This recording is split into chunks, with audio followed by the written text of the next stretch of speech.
Greetings, I'm Solidus-Skully, and welcome back to Streets of Rage. This time we've, made it to the bridge area, overlooking the Knife City, the Wood Oak City. And I do have to say, actually, although this is probably not going to be portrayed in the same way as, I suppose, like a lot of other context-driven games, yeah, the city, like, for as desecrated and dangerous as it is, doesn't really seem like that bad of a place to live. Again, I'm sure had the game had more story to it, it probably would have been, but we can only really take the opening prologue's word for it, so apart from that, we really don't have much of a grasp to go on. I mean, then again, I suppose this is probably yet before Mr. X really has time to wreak terror on the streets.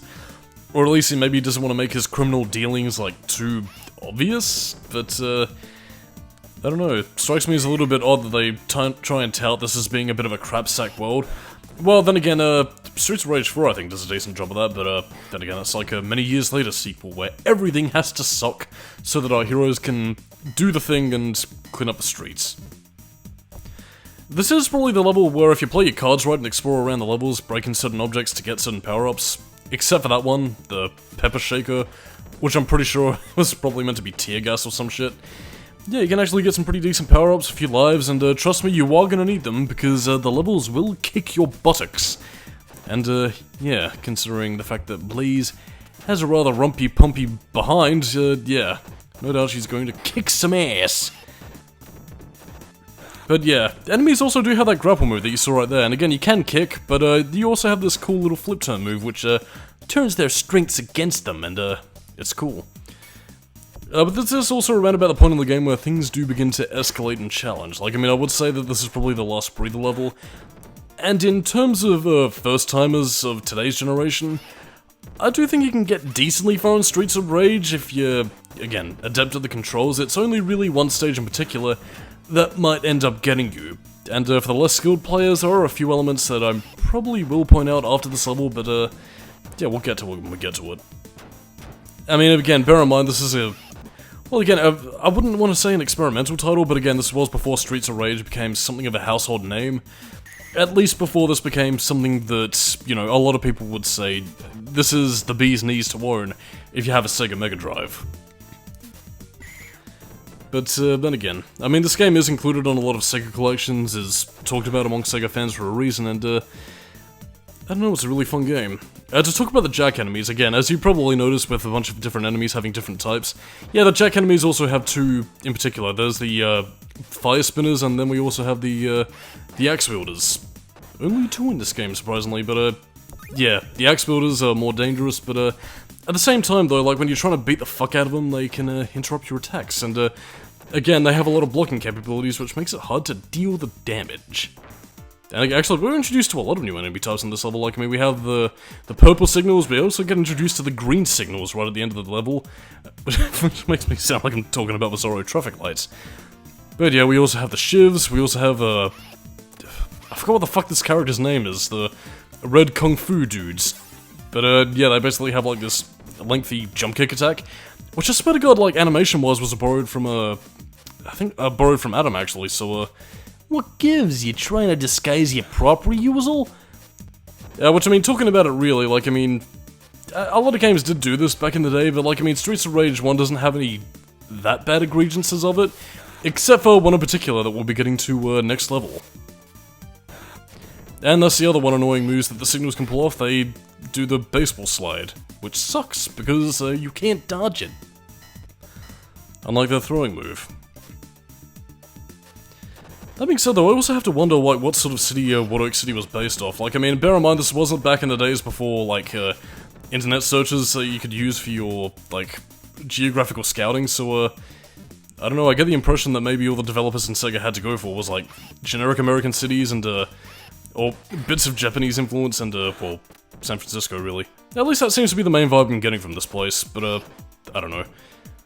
It's really interesting to see how they location scale, because, I mean, I don't know if I brought this up many years ago in the Silent Hill commentary, but, yeah, they basically took a lot of their influence from, like, several movies, actually, like, Kindergarten Cop was the influence from Midwich Elementary, so, I don't know. It's a part of game development that I found interesting, and, something I guess you probably couldn't really get away with in today's day and age, with, like, copyrights and building permits and all other kinds of shit that just gets in the way. I don't know, the 90s was a mystical and magical time. And you could just make fun games. And yeah, those are the green signals. I don't really know what they do to change much of anything up apart from maybe having a bit of a health boost, but yeah. And now we have another boss. Bongo, bongo, bongo, he don't want to leave the Congo. A precursor to the Big Ben enemies of Streets of Rage 2, 3, and 4. And again, he pretty much has a very set pattern, like, I mean, set pattern that's also very dangerously powerful if you let him use his flame attack. Again, the biggest strategy I can use to deal with Big Ben here is basically just 1-2 punches to get him away from you and, well, yeah, whittling down his health that way. Again, by the time he gets the fire out, well, yeah, that's pretty much his most damaging attack, and you will be fucked every which way and sideways. And you might be thinking that you might be able to flip over him and do the suplex attack, but no. Because he will basically flatten you, because he's fat. Which does actually lead to one of my critiques about Streets of Rage 1. I guess maybe in terms of giving the second player something to do, they like threw an enemy in so that they'd have something to fight against, because again, this game does also have friendly fire, so again, like, I mean, if you're playing as, say, Blaze and Adam, for instance, yeah, if you're going after one enemy and then Adam goes after another, it's entirely likely that, again, if you're trying to punch him out, you might be punching the other player instead, and that is kind of how you say, no bueno. But yeah, in terms of strategies for Bongo, just repeatedly 1-2 punch, and then once he gets a little bit too close, just do the little flip kick to get him away from you. And now we're up to the... I'd say this is probably where the game difficulty spikes the most, if only for the boss, where I really don't have a very clear pattern for them. And yes, I said them, we have 2 of them this time, because it is getting out of hand. And now there are 2 of them! But yeah, I mean, not only for the bosses themselves, there's also a lot of enemies, and also where the game starts to stretch its assets a little bit, which sounded a bit dirtier than I intended it. But yeah, I mean, not just for the fact that they throw shivs at you, although they will throw many of these green Gaussias at you. Which, the more I say it, sounds like a fucking 60s Batman Robin saying. It's like, holy green Garcias, Batman! I thought I'd never get out of this one. In terms of the other pickups though, again, aside from health power-ups, you also have, like, gold, money, basically adding as point thresholds, which, I don't know what specific digits they have to reach, but, yeah, reach a certain amount of digits, you get an extra life, which is, quite necessary. But in terms of other things, again, besides pepper shakers, you also have, you know, steel pipes, metal baseball bats, that's pretty much it, really. I mean, again, enemies will still be carrying these weapons anyway, so again, you're not gonna be entirely screwed out of weapons, but, you know what, I will still say that a few things are as reliable as your own 2 fists, really. So, yeah. Well, your own 2 fists and the, well, special attack. Which in this game is a screen nuke rather than being a legitimate special attack, as it would be in future games. And I think this, in particular, is probably where the game bears most of its eSWAT influence, because, I mean, besides borrowing the asset from eSWAT itself, like, I mean, this is... I don't know, like, I mean, it gives me the impression that maybe that this game was initially meant to connect, that maybe, again, the main protagonist of eSWAT, Duke Oda, was meant to be helping them before he was transferred, perhaps? I don't know. And, of course, we also have the Black Noras. Well, in terms of clothing, at the very least. They have this little quirk about them where, again, when you punch them regularly, they'll, like... Okay, they'll do this little fake-out attack where it's like, oh, how could you punch me? I'm a woman! But then they'll eventually end up getting up and going, fooled you, whip. And again, your only real defense against that, because again, if you leave them alone for too long, they'll pretty much get up and whip you like that. So again, the only real thing you can do against them is basically just to mosh around a little bit, make sure you get them into a grab and suplex them or flip them away. They do have a little bit more health than the average Noras, so yeah. Also, if you really didn't need to know anything else about their whips and chains and sensual outfits, yeah, they're strippers. Which, I'm kinda surprised they never got censored. I mean, Streets of Rage, comparatively to the likes of, like, Mortal Kombat or whatever, or I think even, Final Fight, considering Poison and all that. Yeah, like, it didn't really get censored too badly. I mean, I think Streets of Rage 3 was probably the heaviest offender with that. Like, I mean, the only thing I recall seemingly getting censored in, like, any other game was, like, maybe a few risque panty shots from Blaze when she did her jump kick. Particularly in Streets of Rage 2, where she was dressed a little bit more scantily. But yeah, nothing really that bad in terms of anything else. Then again, Streets of Rage, the game as it was never really one that set out to offend. It was just, I don't know, Japanese standards versus Western cultural things, which, I mean, Bear in mind though, this is also 90s Sega, which actively went against a lot of the video game censorship things that was plaguing Nintendo, because like, I mean, you know, old school blood, but Nintendo censored the blood. So if you wanted that, dude, I want extreme blood, man! Yeah, you pretty much went to Sega, because extreme, man. And yes, much in the same vein as you using the knife throws, yeah, you can also use... the enemies can use it as well. And yeah, your special attack also has your police car following you everywhere.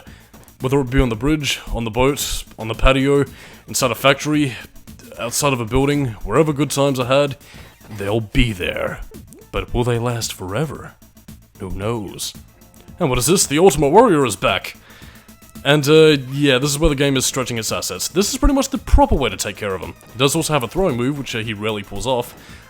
But yeah, basically just, go up and down on the Z-axis and you should be pretty good, but, yeah, make sure to get him into a hole, because that's the way you're gonna inflict the most damage upon him. Like, again, his charge attack is fast. You can kind of mitigate this by punching forward, but sometimes you might just get those in-between frames that, gets the better of you. You can also jump kick, but again, you also have a bit of a wind-up for your jump kick to take effect. So, yeah, most reliable strategy is really just to manipulate the axis. Axis? Yeah, that's pretty much the way you go about it. I do believe, depending on the difficulty levels, certain enemies won't appear, and at the same time, certain boss encounters won't appear. Because I think if you select the easier difficulties, the Ultimate Warrior pretty much has a contract to take down Hulk Hogan in WrestleMania! After he snorts the spaceship with the rocket fuel, loaded with the worst, Hulk Hogan. But yeah, certain enemies won't appear and a few stage things will be changed. And again, like in terms of adapting the difficulty, I think Streets of Rage does it fairly well. I mean, the series in general, apart from the Western release of Streets of Rage 3, which I'll probably get to in a couple of years' time, tends to be rather, flippity-flop about, if I can be technical here. But again, that comes with its own can of worms that I'll talk about in, Streets of Rage 3. First game, on the other hand, is still a very sober affair, very basic, but also very fun. Also, I really like the theme music to this level. It's like, man, you're going up and down, up in here, man, you're up and down all over the place, and I feel like I'm about to burst into the Queen song.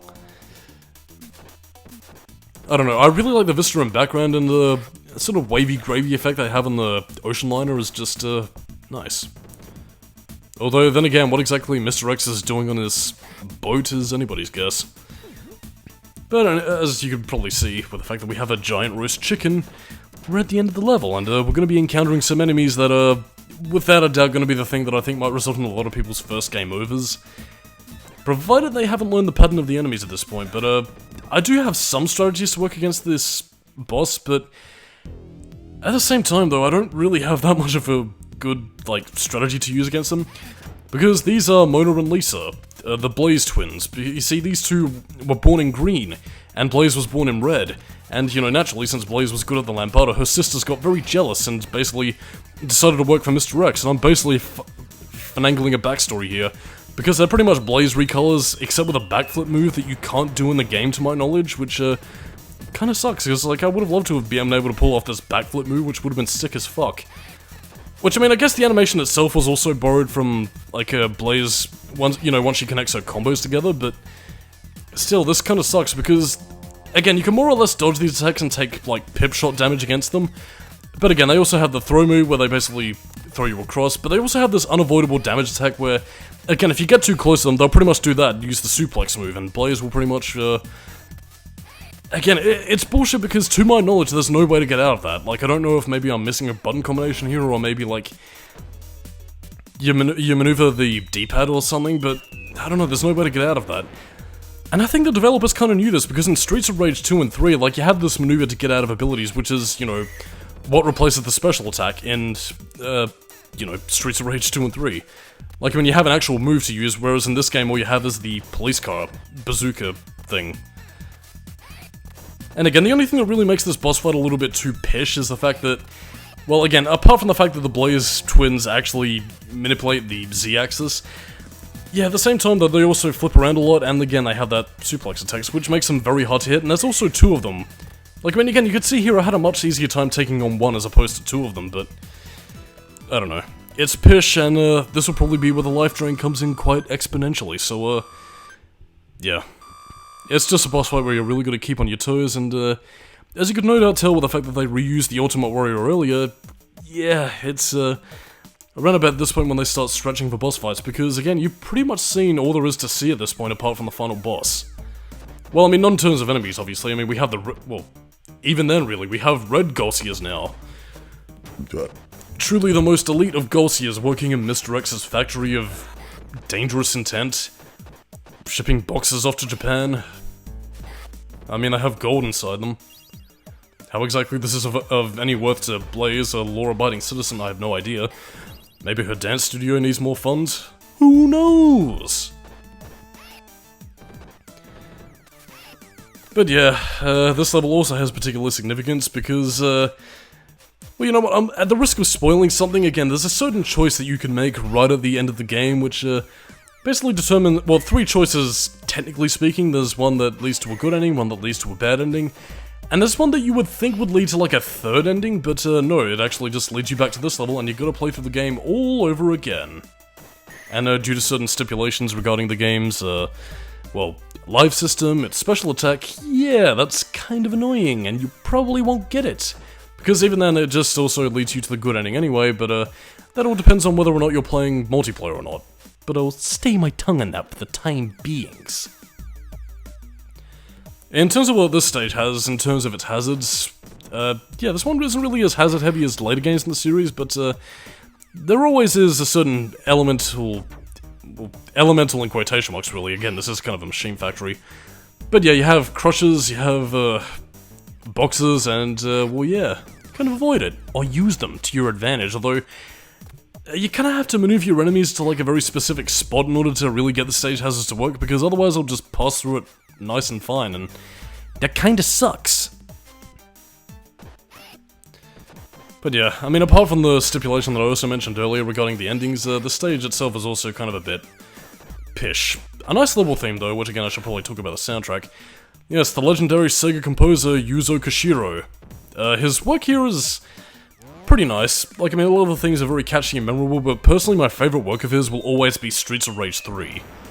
Like, I mean, if you want any evidence of this man being a composing genius for the Sega Mega Drive, this dude is capable of making music that was far ahead of its time, and, honest to God, the dude deserves his legendary name, and, praise him forever.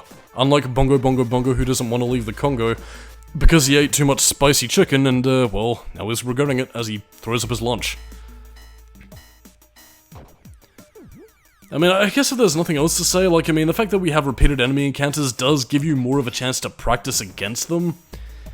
But again, like, I mean, if you weren't particularly adept at learning their strategies beforehand, what chance do you really have here? Apart from resulting in a lot of game overs.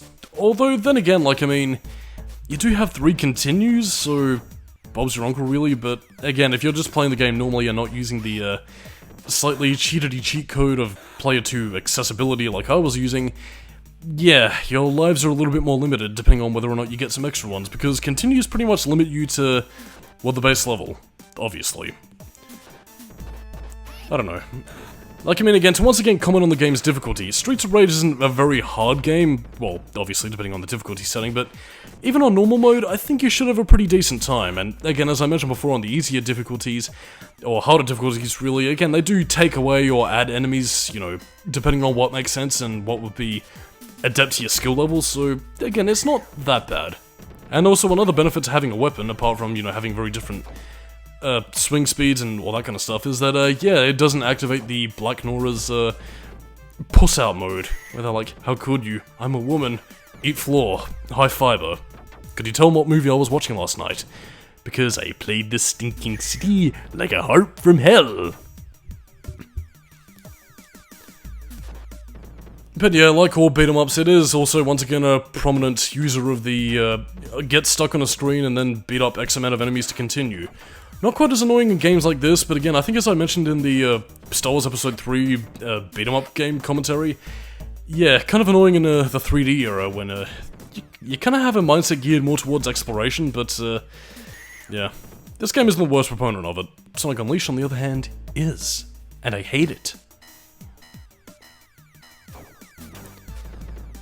Yeah. You also have little police cars, which give you an extra special attack, and yes, as you'd expect, well, yeah, the police car can follow you in here. This presents a problem, as you will soon see later on. I don't know if this is meant to be a glitch or maybe the emulation or something, but why aren't the jacks carrying the axes in this one? I don't know, it just strikes me as a little bit odd, really. And I forgot what point I was going to bring up before. Well, wally me. Yeah, I'm gonna have a shiv, gonna have a shiv, gonna have a shiv.